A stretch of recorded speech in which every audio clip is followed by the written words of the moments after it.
Hey guys, welcome back to my YouTube channel. So this is going to be the first video in a dueling video series that I've decided to start. It's basically about love and hate, all the things that I love and all the things that I hate about something. But this one's going to be a little bit different. So one of the most common questions that I receive is, do I get homesick? Do I miss anything about the United States? Well, there are a lot of things that I miss about the United States, but there are a lot of things I don't miss about the United States. So I'm doing two videos. And this first video is going to be everything that I actually miss about the United States. So any of you guys who follow me for a while, follow this YouTube channel, follow me on social media or my blog, know I love to eat. And one of the biggest things that I miss about the United States is the food, specifically fast food. Now, I already know that fast food is not the best food for you. And I made a conscious effort to eat far better than I used to.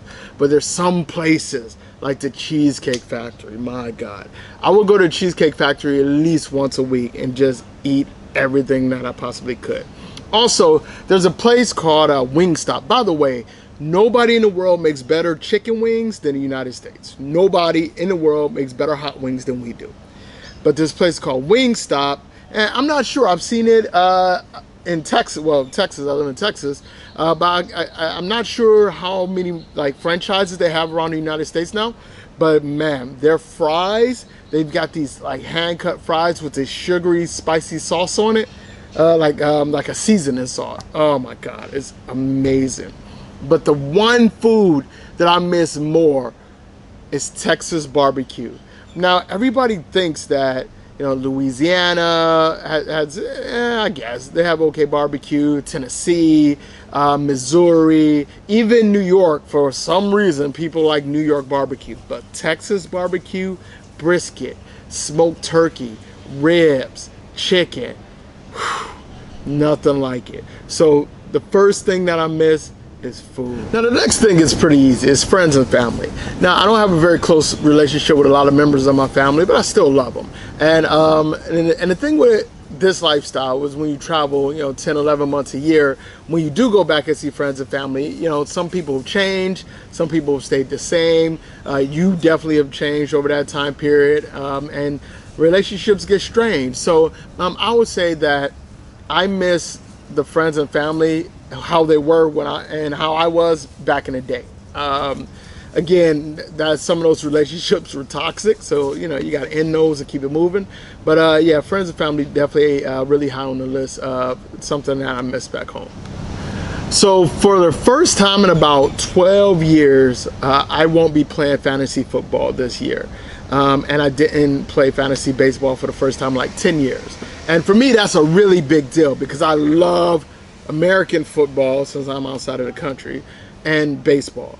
Two of my favorite sports. I grew up playing, but living on the road is so damn hard to keep up, man. I keep up with my home teams, the Cleveland Indians, the Cleveland Browns. Other than that, man, I have no idea what's going on in the league. I can't keep up, and I really miss that because it used to be on Saturday. Pretty much all day Saturday was college football day, and then all day Sunday was NFL day. And I watched football from Saturday to, you know, Monday night, because you had the Monday night games also, and sometimes the Thursday games. So during the season, man, I watch almost every game. Like every game that I can watch, I watch. So that's really big. Now, of course, you can get the NFL pass, you can stream, but it's just not the same because like right now I'm in Asia. So if the game starts at say 1, it's 1 a.m. here. Like watching the Super Bowl, the last 2 Super Bowls I've watched over here, it was like 5, 6 a.m. here. So yeah, it's a little difficult to catch games. Baseball's a little easier, but NFL almost non-existent. Plus, I can't go to the games. That sucks. Now, people like to bitch and moan about government workers in the U.S. But wait till you got to deal with government workers in places like Europe and Asia. Like not only is there a language barrier a lot of times, but there is an entirely different work ethic in the U.S. than outside of the U.S. Now, granted, a lot of people feel that Americans, we work too hard, or we put work beyond family or lifestyle and whatnot, and that's okay. But from a very selfish, Eric standpoint, I miss going to an office and things actually getting done, like people actually knowing how to do their damn jobs, like, you know, people not taking 3-4 hour lunch breaks or crazy shit like that. Like it's the efficiency of people who work in the US, no matter what it is, in restaurants and hotels and government buildings, whatever. People do their jobs for the most part, and in a relatively timely fashion, you know. So yeah, that's one big thing I miss, man. Now, in regards to this next one, the U.S. isn't perfect in regards to equality. But one thing that I do miss about the U.S. that I don't see in a lot of places is effort. At least just a minimal effort to strive for equality. Whether it be gender, racial, religious equality. I think in the U.S. we make very huge, and we made massive fucking gains historically over the past 100 years. We made massive gains towards equality that a lot of countries haven't. Like, you run to Asia and start talking about equality. Like, you go to a lot of parts of Central and Eastern Europe and start complaining about racial and religious equality. Absolutely nuts, man. The law can say one thing, but the society says totally different, another one. So yeah, racial, like out here when you're outside of the US, it's difficult because you see these things that are so bigoted, that are openly bigoted, that everybody just accepts, like, well, that's just the way it is. Like in the US, people be raising hell about it.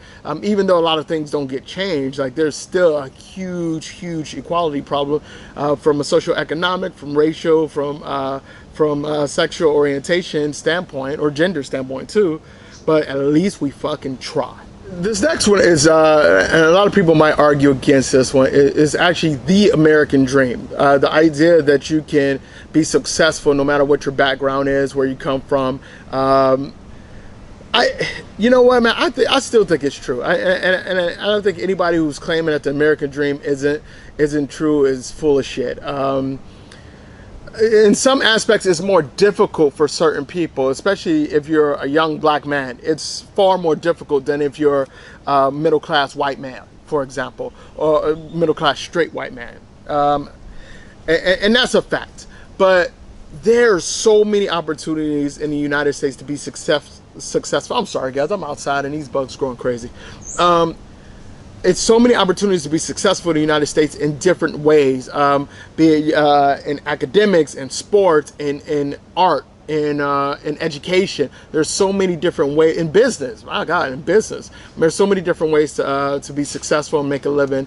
It's been shown by a lot of immigrants. Like it's insane to me when I hear native-born Americans bitch and complain about not having enough opportunity or how the system's against them, when you have people from all around the world every year that come to the United States and they are successful.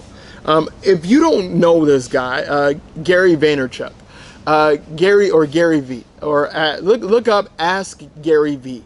This guy, just listen to his story and his family story. Man, if you tell me the American dream isn't real after listening to this guy, I don't know what to tell you. So, and the reason I bring that up is because I go to a lot of places where people, they're really stuck. Like, they can't move. Like, I was just in Cambodia a little while ago. Man, those people are struggling, and there's no upward mobility there. Places like Romania, for example, I'll use Romania as an example. Man, some of the most brilliant digital artists I've ever met, some of the most intelligent people, but they're stuck in a country that doesn't give them the tools to be progressive and successful, which is why you have this mass exodus of young Romanians out of Romania. So yeah, so upward mobility, the American dream, I really miss that. I miss seeing it. I'm doing fine for myself, but I miss seeing other people who really work hard and deserve it having an opportunity to be successful. And the last one I really miss, man, I miss driving. And I know a lot of people think that's crazy, but I miss driving a lot. I'm from Texas, so the cool thing about Texas is it's not like New York City where, I mean, the traffic jams are insane. Miami, Miami's crazy, Chicago's crazy, Cleveland is crazy, Houston's crazy, Dallas-Fort Worth is crazy, which are both in Texas. But I was in Austin, and Austin has some crazy traffic now. I'm going back, but when I was driving, you know, say 2010, you know, 2009, 2010, man, I love driving. And even when you get out of the major cities, and this is all around the United States, driving a cross-country trip in the United States is the only way to see the U.S. I don't care what anybody tells you. I don't care how much money you have, driving from the East Coast to the West Coast with a little bit of the South or vice versa. It's absolutely an amazing way to see the United States, to understand what we are, who we are. And I miss that. I used to drive, I grew up in Cleveland, but I got stationed in Texas when I joined the military. So I would drive from Texas to Ohio all the time, a couple of times a year, to go see family for the holidays. Man, that drive, I love that drive. I absolutely love that drive. So, like, you turn on satellite radio, you listen to some Joe Rogan or Opie Anthony or Howard Stern or This American Life, or just listen to some music, like just you in the car on the road. You stop at some random truck stops and you meet amazing people. You get to know truckers and the Flying J. If you don't know what a Flying J is, you need to do a road trip in the U.S. and learn about the Flying J. So yeah, that's my last thing, is really, I miss driving a lot. All right, guys, so that's the 7 things, or the 7 top things that I miss about the United States. Don't forget to look at the video. I'm going to link at the end about the things that I don't miss about the United States. So videos like this will always have a dual partner attached to it. I try to get them both out on the same day for you guys, so you guys can see them both. If you have any suggestions, any comments, any ideas, any thoughts on what I said, go ahead and post below. And if you're an expat, tell me what is it that you miss about home. And if you're considering becoming an expat, tell me what you think you'll miss. I'll catch you guys later. Next video.